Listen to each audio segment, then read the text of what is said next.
Warahmatullahi wabarakatuh. Bertemu lagi dengan saya Denny Putra Pratama.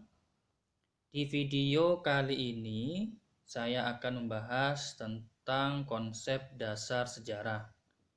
Materi ini merupakan materi pertama di pelajaran sejarah Indonesia. Materi ini masuk dalam kompetensi dasar 3.1, yaitu memahami konsep dasar sejarah, antara lain berpikir kronologis, diakronik, sinkronik, ruang dan waktu, serta perubahan dan keberlanjutan.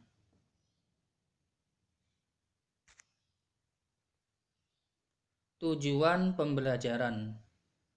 Melalui kegiatan pembelajaran ini, peserta didik dapat menjelaskan konsep dasar sejarah, antara lain berpikir kronologis, diakronik, sinkronik, ruang dan waktu, serta perubahan dan keberlanjutan secara tertulis dengan baik.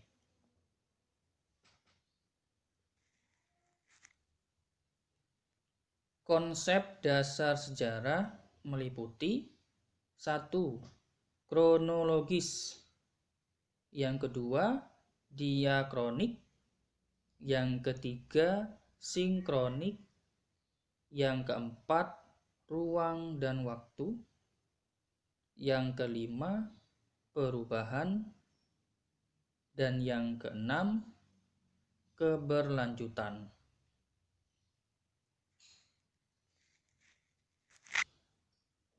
Kita awali di konsep berpikir kronologis. Kronologis adalah ilmu yang mempelajari tentang peristiwa-peristiwa sejarah sesuai urutan waktu terjadinya, dari awal sampai akhir. Jadi kronologis adalah berhubungan dengan urutan waktu dari awal sampai akhir. Saya contohkan di sini kronologi peristiwa perumusan teks proklamasi hingga pembacaan teks proklamasi. Bisa diamati pada gambar berikut ini. Jadi ada 3 gambar yang saling berurutan. Gambar yang paling atas menceritakan bagaimana proses perumusan naskah teks proklamasi yang dilakukan oleh Soekarno, Muhammad Hatta, dan Ahmad Subarjo. Setelah itu dilanjutkan proses pengetikan naskah tersebut yang dilakukan oleh Sayuti Melek. Dan yang terakhir adalah proses pembacaan naskah teks proklamasi oleh Presiden pertama kita, yaitu Insinyur Soekarno. Jadi berurutan dari proses perumusan, pengetikan, dan pembacaan.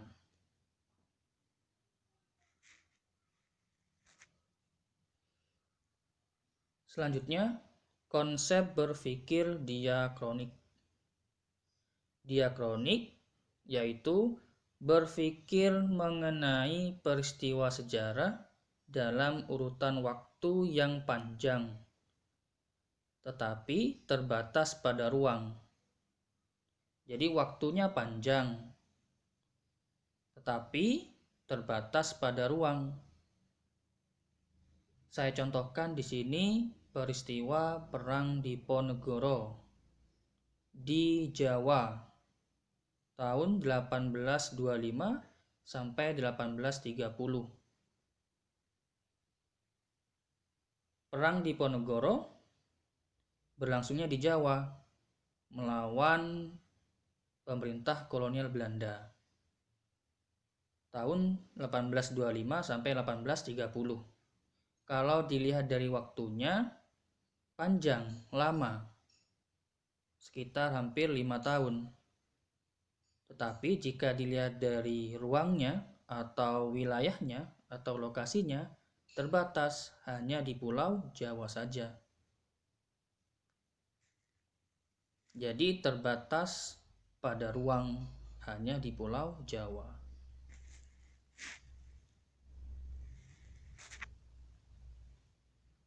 Konsep berpikir sinkronik. Sinkronik yaitu mempelajari sejarah dalam kurun waktu tertentu, tetapi dengan ruang yang lebih luas. Jadi waktunya itu terbatas, tapi ruangnya lebih luas. Jadi kebalikan dari konsep berpikir diakronik. Saya contohkan di sini pemilihan presiden dan wakil presiden Indonesia tahun 2019. Kalau dilihat dari waktunya terbatas hanya pada tahun 2019. Jadi proses pemilihan presiden dan wakil presiden Indonesia dilakukan pada tahun 2019. Terbatas. Tapi kalau dilihat dari ruangnya luas. Kenapa luas?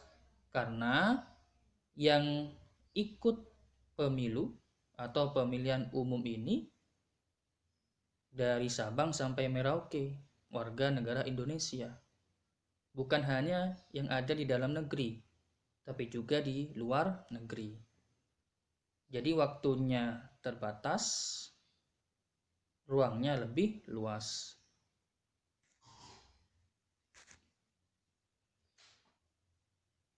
Selanjutnya, konsep ruang dalam sejarah. Ruang merupakan tempat terjadinya berbagai peristiwa dalam proses perjalanan waktu. Jadi ruang berhubungan dengan tempat terjadinya peristiwa. Saya contohkan di sini peristiwa pertempuran Surabaya 10 November 1945. Orang-orang Surabaya bertempur berjuang melawan sekutu, melawan Inggris, melawan Belanda, yang dipimpin oleh tokoh yang terkenal sampai sekarang gitu ya, yang dikenal dengan nama Bung Tomo. Kalau dilihat dari ruang atau wilayahnya, pertempuran ini terjadi di Surabaya. Jadi Surabaya merupakan ruang atau wilayah.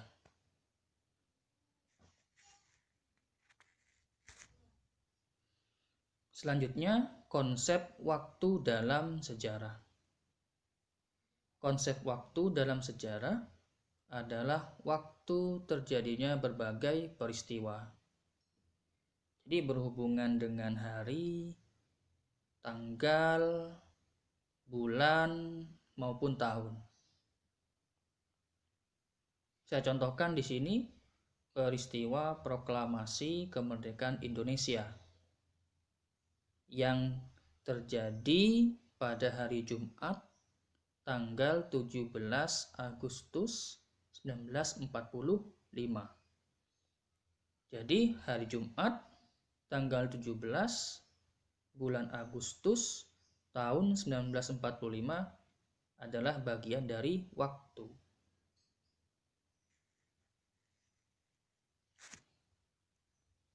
Selanjutnya, konsep perubahan dalam sejarah. Sejarah mengalami perubahan. Saya contohkan di sini pemerintahan Joko Widodo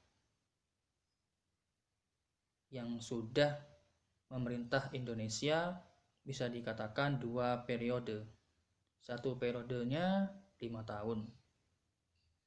Jadi kalau 2 periode ya berarti 10 tahun. Di periode yang pertama, tahun 2014 sampai 2019, Presiden Joko Widodo didampingi oleh Yusuf Kala sebagai wakil presidennya. Di periode yang kedua, tahun 2019 sampai 2024, Presiden Joko Widodo didampingi oleh Ma'ruf Amin sebagai wakil presidennya. Jadi ada perubahan. Bisa dilihat dari wakil presidennya. Di periode pertama, wakil presidennya adalah Yusuf Kala. Di periode kedua adalah Ma'ruf Amin. Jadi sejarah terus akan mengalami perubahan.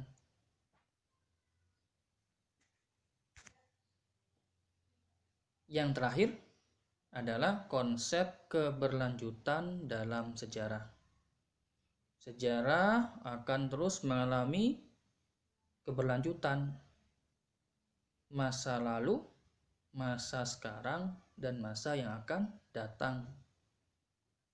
Saya contohkan di sini sejarah Presiden Republik Indonesia. Dari yang pertama sampai sekarang. Yang pertama, presiden kita adalah Soekarno. Yang kedua, Soeharto. Yang ketiga, Baharudin Yusuf Habibie. Yang keempat, Abdurrahman Wahid. Yang kelima, Megawati Soekarno Putri. Yang keenam, Susilo Bambang Yudhoyono. Yang terakhir, yang sekarang ya, presiden ketujuh adalah Joko Widodo. Nah, sekarang pertanyaannya, siapakah presiden yang akan menggantikan Joko Widodo? Jadi pasti akan ada orang yang akan menggantikan Presiden Joko Widodo, akan berlanjut sampai nanti hari kiamat. Itulah penjelasan saya hari ini mengenai konsep dasar sejarah. Kalau kita bisa simpulkan konsep dasar sejarah, yang pertama dikenal dengan nama kronologis, yang kedua diakronik, yang ketiga sinkronik, yang keempat ruang dan waktu, yang kelima perubahan, dan yang keenam keberlanjutan.